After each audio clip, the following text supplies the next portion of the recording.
Next जो question है उसमें कह रहे हैं consider three charges Q1, Q2, Q3 each equal to Q at the vertices of an equilateral triangle of side L। कह रहे हैं कि एक इक्विलेटरल ट्रायंगल है इस तरीके का, इसके वर्टेक्स पर तीन बराबर चार्ज हैं Q, Q और ये भी Q, और लेंथ कितना दिया है इसका L लेंथ के बराबर। हम लोग से कह रहे हैं what is the force on the charge capital Q with the same sign as small q। मतलब अगर ये सब पॉजिटिव है तो कैपिटल Q भी हमारा पॉजिटिव है, placed at the centroid of triangle, यानी ट्रायंगल के सेंट्रॉइड पर। सेंट्रॉइड क्या होता है बेटा? मीडियंस का इंटरसेक्शन पॉइंट सेंट्रॉइड कहलाता है। और सेंट्रॉइड की एक खास प्रॉपर्टी होता है कि एक दूसरे को 2:1 के रेशियो में डिवाइड करता है। पता है ये बात कि नहीं? अगर हम लोग सेंट्रॉइड बनाएं किसी भी ट्रायंगल में, जैसे ये ट्रायंगल है, सेंट्रॉइड का मतलब होता है इस वर्टेक्स को अपोजिट साइड के मिड पॉइंट से मिलाओ। तो ये ऐसा होगा, ऐसे एक यहां होगा, ऐसा ही एक इधर होगा। पहली बात, तीनों जो मीडियंस हैं वो एक ही पॉइंट से पास होते हैं, जिस पॉइंट का नाम क्या होता है? सेंट्रॉइड। उसको G से रिप्रेजेंट करते हैं, ठीक। और ये जो सेंट्रॉइड होता है ना, अभी आप लोग आगे पढ़ेंगे, सेंट्रॉइड वो पॉइंट होता है जहां पर बॉडी का टोटल एरिया कंसंट्रेटेड माना जाता है। आप लोगों ने शायद पढ़ा भी है। Centre of mass, centre of gravity और सेंट्रॉइड, तीन अलग अलग टर्म्स होते हैं। आपने सेंटर ऑफ मास पढ़ा है, और जिसको भी मैंने पढ़ाया होगा उस समय मैंने ये बताया होगा कि इस तरह के तीन टर्म्स होते हैं, centre of mass, centre of gravity और सेंट्रॉइड। सेंटर ऑफ मास वो पॉइंट है जहां पर बॉडी का टोटल मास कंसंट्रेटेड हो। सेंटर ऑफ ग्रेविटी वो होता है जहां बॉडी का टोटल वेट कंसंट्रेटेड हो। और सेंट्रॉइड वो होता है जहां बॉडी का टोटल एरिया कंसंट्रेटेड हो। क्लियर है?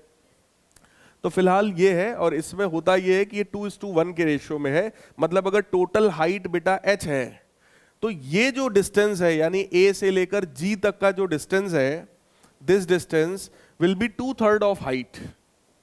ये डिस्टेंस कितना होगा?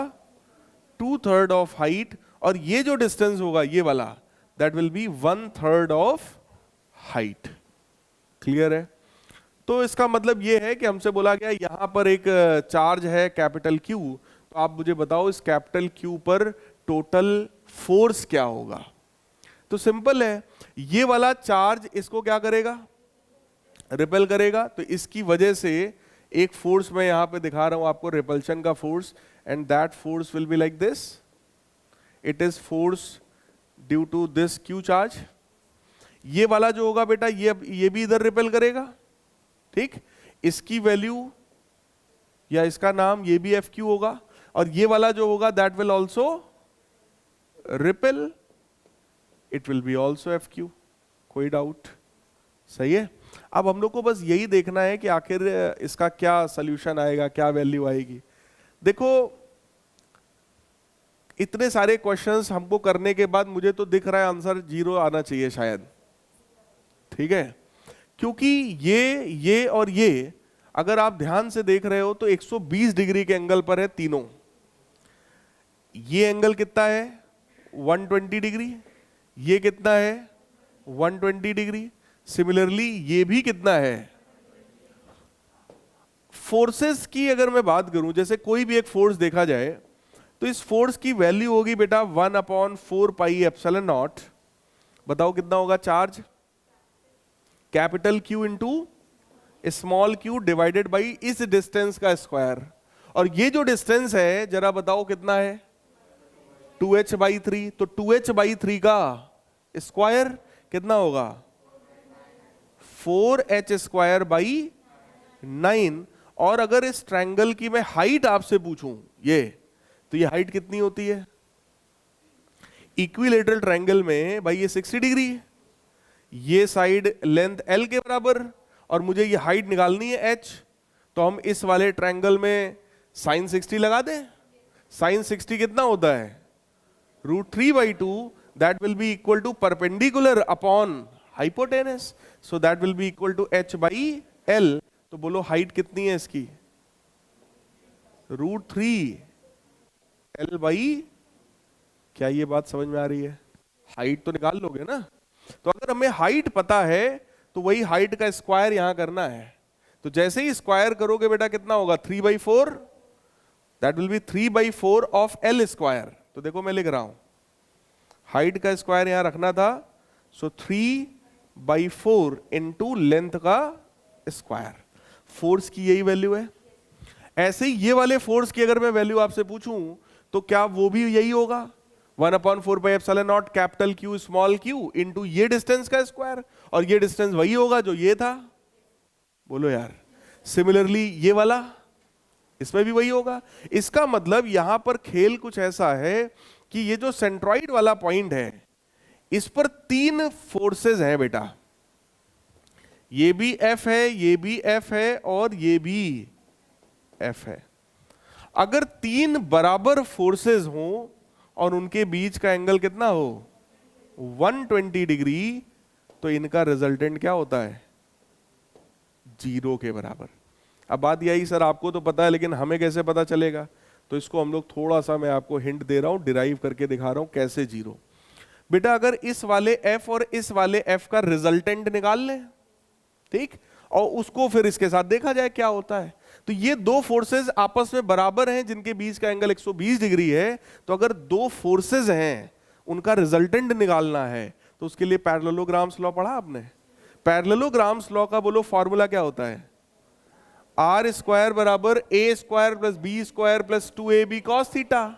तो बोलो ए स्क्वायर का मतलब एफ स्क्वायर, बी स्क्वायर का भी मतलब F square, plus 2ab again F square cos 120। cos 120 कितना होता है? 1/2, वो भी -1/2। -1/2, 2 से 2 कैंसिल, ये बोलो माइनस एफ स्क्वायर है तो उससे ये भी कैंसिल, ओवरऑल क्या बचा? R square is equal to F square, यानी कि R is equal to F. मतलब इन दोनों का जो रिजल्टेंट आएगा वो कितने के बराबर आएगा? एफ के ही बराबर आएगा। अब सारा खेल ये है कि सर ठीक है डायरेक्शन बता दीजिए किधर की तरफ आएगा, तब तो आगे कुछ सोचेंगे। डायरेक्शन के बारे में सोचो। डायरेक्शन के बारे में भी आप लोग को एक फॉर्मूला पढ़ाया गया है, tan alpha is equal to B sine theta upon A plus B cos theta. ये पैरेललोग्राम्स लॉ में आपने क्लास 11th के पहले ही चैप्टर में बेटा पढ़ा है। B sine theta upon A plus B cos theta. वैसे आप लोग मेजॉरिटी भूल गए हैं, लेकिन फिर भी अगर मान लो पढ़ा होता और आपको याद होता, तो बी मतलब सेकंड फोर्स भी एफ है और पहला फोर्स भी एफ है, और बीच का एंगल कितना है बेटा? तो क्या ये एफ साइन 120 की वैल्यू बता पाएंगे?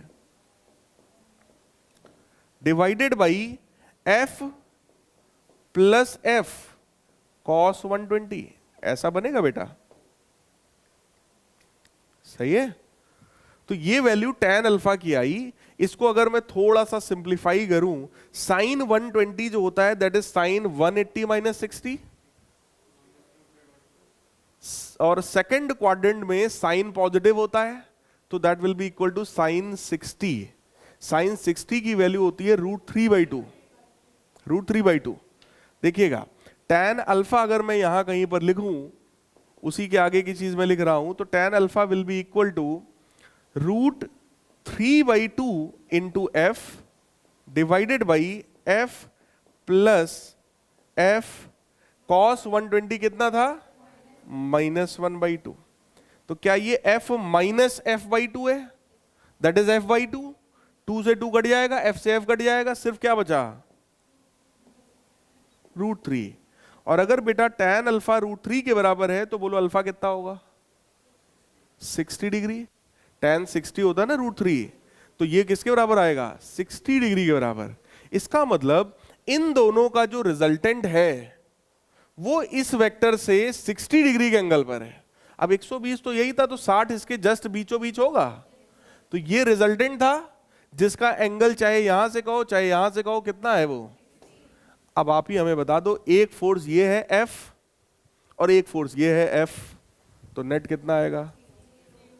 सो resultant force on this type of system will be always 0। अगर अब ये एज अ थ्योरम दिमाग में रख लीजिए, अगर 3 फोर्सेस हों, आपस में बराबर हों और 120 डिग्री के एंगल पर लगे हों, तो रिजल्टेंट कितना होता है? 0। क्लियर है? कोई इतने में डाउट हो तो बताइए। हाँ ठीक है, अगर स्क्वायर होगा तो वहां पे खेल अलग होगा, वहां पे 120 डिग्री का एंगल नहीं होगा, वहां पे 90 डिग्री का कुछ होगा, तो उसकी बात आगे किसी क्वेश्चन में किया जाएगा।